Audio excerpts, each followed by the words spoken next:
Welcome back, Jebel Ali. In this tutorial, we're going to be looking at adding content to our website. Okay, so to add content, you can use the layout tools, and the layouts are down here on the right hand side. As you can see, you've got 1, 2, 3, 4, 5, 6 different layouts, and you can basically see how they lay out the different images or text or a mixture of both. So I'm going to choose my first layout, which is just here, and when you click on it, automatically adds some what we call placeholders. So a placeholder here, this is where your image will go, and this is where your header, and this is where your text will go. If you don't want that layout, you can just click on the bin icon here, but I do want that layout, so I'm going to click on it, and there it goes again. Now to add my image, I just click on the plus sign, and you can choose either to upload from your computer, select an image from the internet, or select an image from your drive. So if I upload from my computer, I click on the first one, and it will take you or me to my computer, and I'm going to click on my pictures, and I'm going to add a picture of a laptop.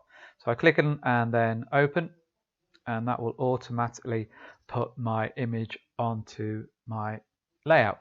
Now, as you can see, it's cut off part of my image.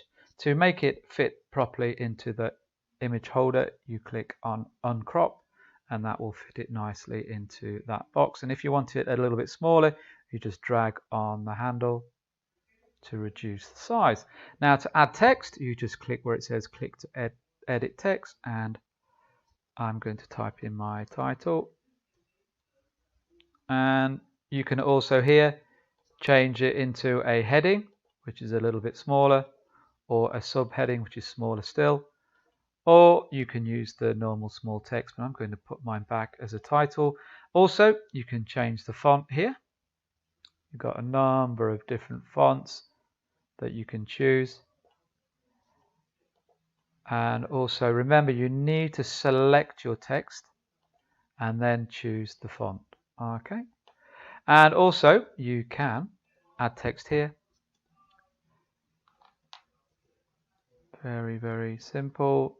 Again, you always need to select your text to use any of these formatting tools. You've got bold, italic, underline, links, which we'll look at later. You've got alignment. You can align your text centered or left or right. Okay, and next you can also change the background color of your theme. Now you can do that by clicking on the palette tool here, or the section background. Click on there, and you've got the regular emphasis 1, which adds a little bit of color. You can add emphasis, you can add emphasis 2, which adds the color that matches your theme that you chose before. Again, if you want to change that color, you'll need to go to themes and change the theme there. Okay, so that is how you add color. If you want, you can add an image like you have before. You can upload from your computer or select image from the internet. That's to add an image to the background. Okay, now if you continue and you want to add another layout, the next layout you choose, so if I click on this one here, will be put below the previous one. Should you want to rearrange, so imagine I want to put this layout above this one, you just move your mouse onto these tiny little dots here. You'll see that you get 4 arrows, and if you drag, you can move that above the previous one, and it changes the layout of your page.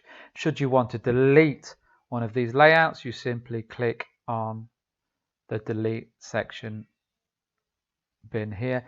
Now, should you want to add a single piece of text or a text box, you go into insert, and at the very top here you've got a text box. You can also add an image on its own if you want, but I'm just going to quickly show you how to add text. So as soon as I click on there, I get a text box, and I can say, if I just type a little title in there, and then at the moment it's set to normal text, and I could maybe change that into a heading, change the font as before. Remember, always select before you change. There you go, and again you've got some other formatting tools. You've got text alignment here. You can have it left, centered, or right, and you can also add a link, which we'll look at a little bit later. Should you want to delete this text box, you just click on the delete section icon here, and that is how you begin adding content to your website. And I look forward to seeing you in the next tutorial. Take care. See you soon.